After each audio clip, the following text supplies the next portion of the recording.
Gaya permainan yang berbeda, ditunjukkan Timnas Indonesia.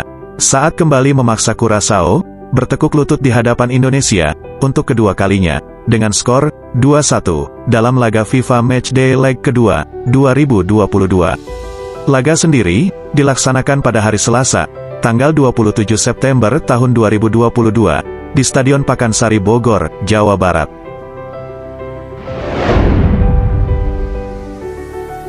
Bila kita jeli, kemenangan timnas ini menampilkan aspek gaya permainan yang tidak biasa. Dalam laga tersebut, pemain timnas unjuk gigi, pamer skill terbaik, tepat di wajah Curaçao.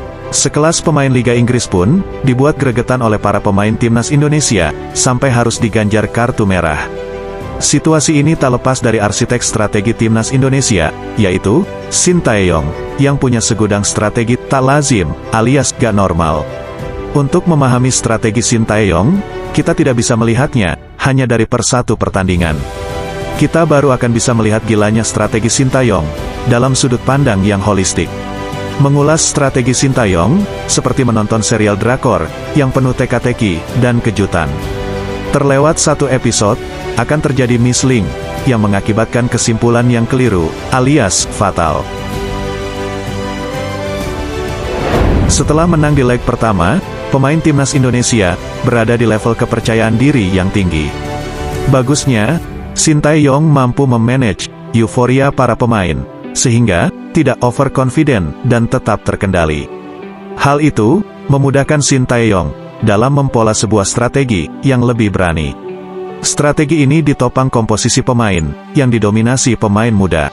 2 gol Dimas Drajat dan Dendi Sulistiawan merupakan salah satu indikator puncak dari permainan melampaui batas yang ditunjukkan timnas Indonesia.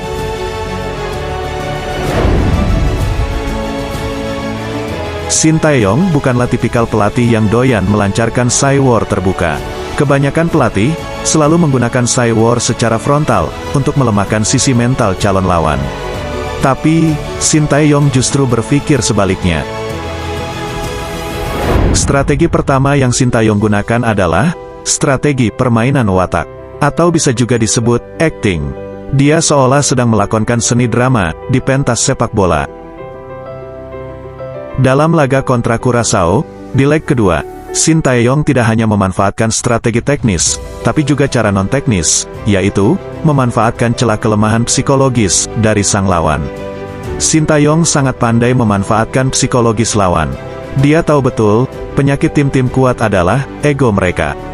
Kita bisa lihat, dari statement-statementnya, di media massa, dia selalu melontarkan pernyataan-pernyataan yang datar, bahkan cenderung rendah diri.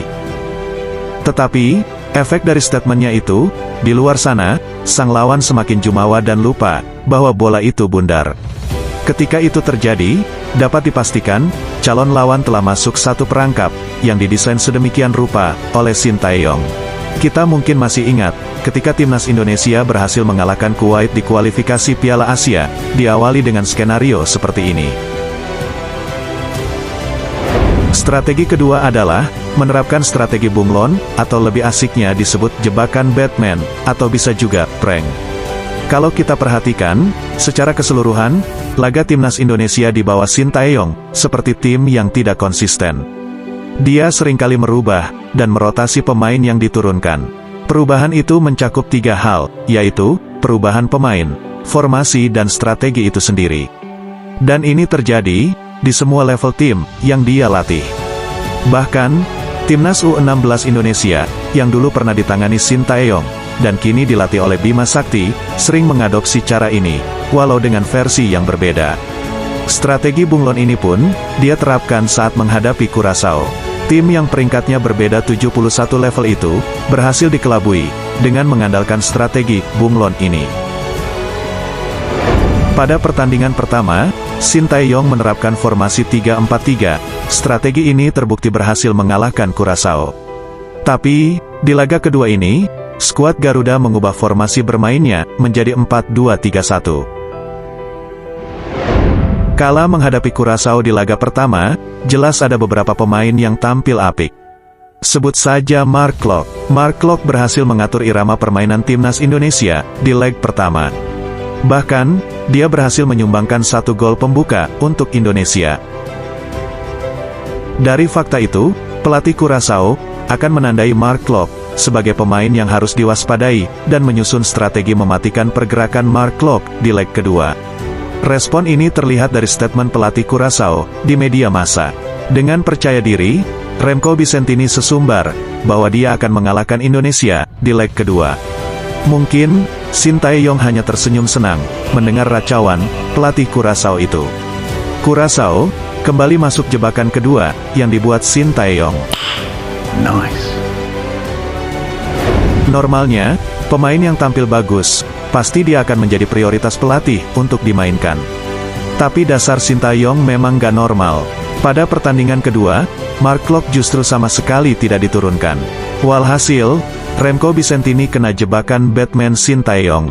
Strategi awal yang disusun dari evaluasi leg pertama, bubiar, ambiar, berantakan. Vicentini dan timnya sudah tak sanggup lagi menanggung malu. Curaçao menjadi frustrasi, main kasar, dan akhirnya, keok, 1-2 dari Indonesia.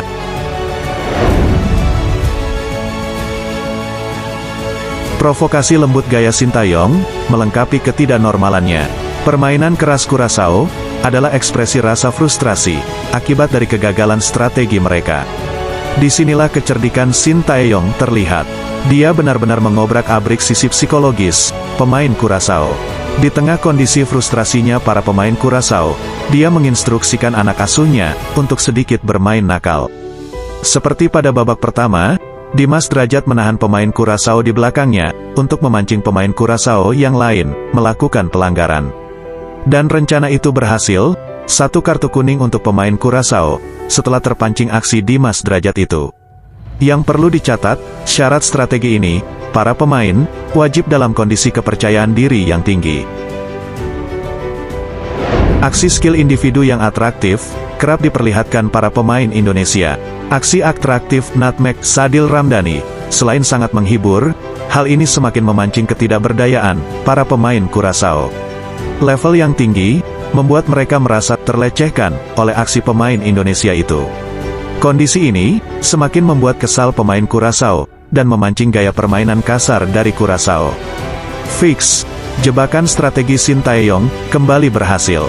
Dan sekali lagi, ini adalah indikasi jelas, di bawah asuhan Shin Tae-yong, berhasil memupuk kepercayaan diri para pemain timnas Indonesia.